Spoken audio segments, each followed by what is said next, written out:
बिस्मिल्लाहिर्रहमानिर्रहीम। अस्सलाम वालेकुम नाज़रीन, मेरा नाम है सना सिद्दीक और आप देख रहे हैं सना सिद्दीक ऑफिशियल, मेरा यूट्यूब चैनल। सबसे पहले व्यूअर्स, आप सबका बहुत शुक्रिया जिन्होंने ये वीडियो देखने के लिए अपना कीमती वक्त निकाला।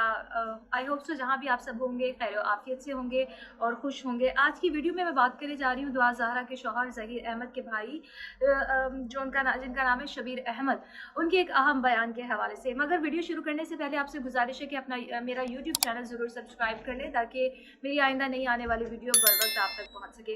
नाज़रीन, आज एक अहम बयान जो है सामने आया है शबीर अहमद का, जो कि ज़हीर अहमद के भाई हैं। उनकी जानिब से एक अहम बयान सामने आया जिसके बाद ज़हीर अहमद और शबीर अहमद दोनों के बयान में जो है खासा तज़ाद पाया जा रहा है। और तज़ाद ये है कि शबीर अहमद का ये कहना है कि मैं घर पर मौजूद था जिस वक्त ये कॉल आती है कि दुआ ज़हरा जो है वो कराची से लाहौर आ गई है, जबकि ज़हीर अहमद का जो बयान था वो ये था कि मुझे पहले से ही मालूम था कि दुआ जो है वो कराची से लाहौर आ रही है और मैंने पहले से ही 21-22 हज़ार टैक्सी वाले को दे दिया था और कहा था कि ठीक है आज वो आ जाए।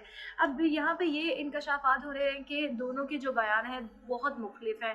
कहा यह भी जा रहा है कि शबीर अहमद ने ये सारे बयान जो दिए हैं वो सिर्फ इसलिए दिए हैं कि वो चाहता है कि उसका भाई और उसकी वालिदा जो है वो इस तमाम तर केस से बाहर निकल आए और सारा जो केस है वो उस पर पड़ जाए, दुआ ज़हरा पर। शबीर अहमद की जानिब से कहा गया कि हमें दुआ ज़हरा की कॉल आती है और वो कहती है कि मेरे घर पर मेरा रिश्ता लेने आओ। ये नहीं कहा जाता कि ज़हीर ने ये कहा था कि मेरा रिश्ता लेके दुआ के घर जाओ। उन्होंने कहा कि दुआ की हमें कॉल आई कि मेरा रिश्ता लेकर कराची मेरे घर आए और मैं ख़ुद आप सबका इस्तकबाल करूँगी। जब वो कराची पहुँचे उनके साथ उनकी वालिदा थी, ज़हीर अहमद था और शबीर अहमद और उनका एक बेटा साथ मौजूद था। उन्होंने कहा जब हम कराची पहुँचे तो दुआ की कॉल आती है कि नहीं अब आपने मेरे घर नहीं आना। तो हम उसके बाद जो है अपने चाचा के घर चले जाते हैं, यानी कि हम दुआ के घर नहीं जाते, हम रिश्ता लेने जाते हैं लेकिन वहाँ जाने से पहले ही दुआ हमें मना कर देती है, जिसके बाद जो है हम अपने कराची में अपने चाचू के घर चले जाते हैं। उनकी जानिब से कहा गया है कि जब मैं घर पर मौजूद होता हूँ कुछ दिन बाद तो मुझे कॉल आती है कि भाई दुआ जो है वो कराची से लाहौर आ गई है। और फिर उन्होंने कहा कि मैं जाता हूँ और जाकर मिन्नत समाजत हमारी जानिब से जो है दुआ ज़हरा के सामने की जाती है, हाथ जोड़ते हैं और उसे कहते हैं कि तुम वापस चली जाओ।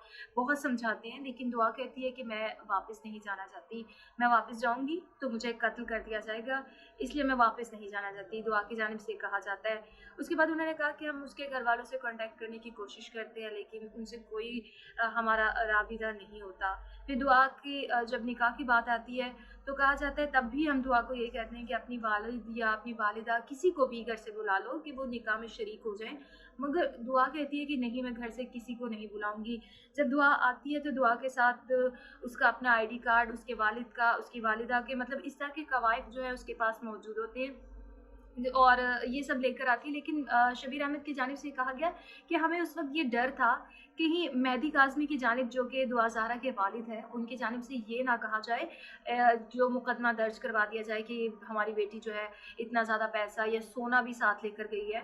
तो ये डर हमें उस वक्त मौजूद था। लेकिन जब दुआ आती है, दुआ के पास कोई पैसा नहीं था, दुआ कोई जेवर वगैरह घर से नहीं लाती, बस उसके पास उसके अपने ज़ाती कवायद जो है वो मौजूद होते हैं। उन्होंने कहा कि हमने उसकी वालिदा से भी रब्ता करने की कोशिश की, उनके वालिद से भी कोशिश की रब्ता करने की। बाद में उन्होंने ये भी कहा कि जब दुआ के वालिद ने मुकदमा दर्ज करवाया था तो उन्होंने नामालूम अफराद के खिलाफ अगवा का मुकदमा दर्ज कराया। हालांकि वो सब जानते थे कि ज़हीर अहमद उनसे शादी करना चाहता है दुआ से और हम रिश्ता लेने भी आ रहे हैं, सब उनको पता था। और उसके बावजूद उन्होंने जब मुकदमा दर्ज करवाया तो ये नामालूम अफराद के ख़िलाफ़ मुकदमा दर्ज करवाया अगवा का, जहाँ से जो है मामलात मेरे लिए थोड़े से मुश्किल हो गए या गमगीन हो गए कि ऐसा क्यों किया गया है मेहदी काज़मी की जानिब से। मुझे बहुत ज़्यादा इंकशाफात होना शुरू हो गए कि पता नहीं अब इसके बाद क्या जो है केसेस करवाए जाएंगे हम पर, अगवा के करवाए जाएंगे। तो ये चीज़ जो है मुझे इस चीज़ का डर था। फिर ये भी कहा गया कि मैं ये कभी भी नहीं चाहता कि किसी की बेटी जो है वो घर से भाग कर आए और इस तरह से शादी करे। कल को मेरी बेटी भी है, मैं नहीं चाहता कि किसी की बेटी भी इस तरह से करे। तो उन्होंने कहा कि ये तमाम तर जो किया गया है वो दुआ की जानिब से किया है, दुआ को समझाया और दुआ अपनी मर्जी से आई और उसने निकाह किया। अब यहाँ पर सवाल ये पैदा होता है, आप अगर किसी से प्यार करते हैं और वो ये आपको कह रहा है कि हम रात के वक्त, इतनी रात की तारीकी में किसी भी रैंडम शख्स के साथ कार में बैठ के या टैक्सी में बैठ के हम कराची से लाहौर आ जाएंगे और इतने बजे फला दिन फला टाइम पे हम कराची से लाहौर आ रहे हैं, तो कोई भी लड़का मेरे नज़दीक इस चीज़ की इजाज़त नहीं देता कि भाई ठीक है, तुम रात के इस पैर किसी भी अननोन पर्सन के साथ तुम कराची से लाहौर आ जाओ। और ज़हीर की जानिब से कहा गया कि मुझे पता था वो किसी अननोन पर्सन के साथ आ रही है, मैं तो 21-22 हज़ार पहले भी टैक्सी वाले को दे चुका हूँ। जगह जगह पर नाके लगे हैं, गाड़ी रुकती है, सवाल जवाब होते हैं, पुलिस जो मौजूद होती है। क्या कोई एक जगह भी ऐसी नहीं थी जहाँ पर कैमरे मौजूद थे और जहाँ पर चेकिंग की गई और कहा गया हो कि किस शख्स के साथ जो है दुआ इतनी रात के वक्त कराची से लाहौर आई?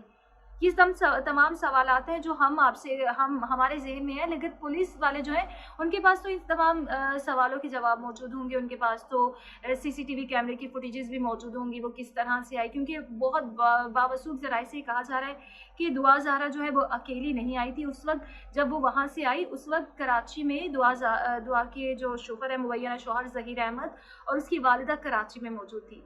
तो कहा यह जा रहा है कि दुआ उनके साथ आई है, मगर दुआ का ये कहना है बार बार कि वो टैक्सी ड्राइवर के साथ आई।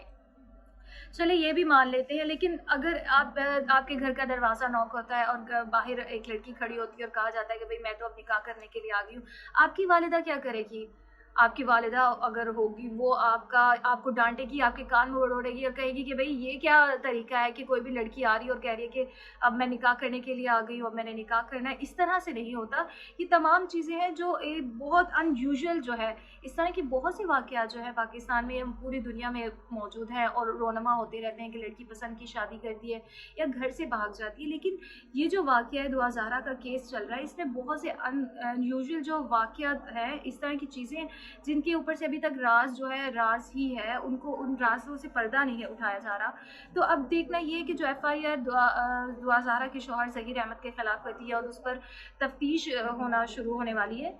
तो मुझे ऐसा लगता है कि इस तमाम तर तफ्तीश या तमाम तर केस से निकलने के लिए दुआ ज़हरा के शौहर के जो भाई हैं वो ख़ुद को इस चीज़ से क्लियर करना चाहते हैं और अपनी फैमिली को भी, और तमाम तर जो चीज़ है वो उसी पर डालना चाहते हैं, मलबा कसूर दुआ ज़हरा पे कि दुआ का कसूर है, दुआ ने ये सब कुछ किया है, और ख़ुद को इस सब से क्लियर करना चाहते हैं।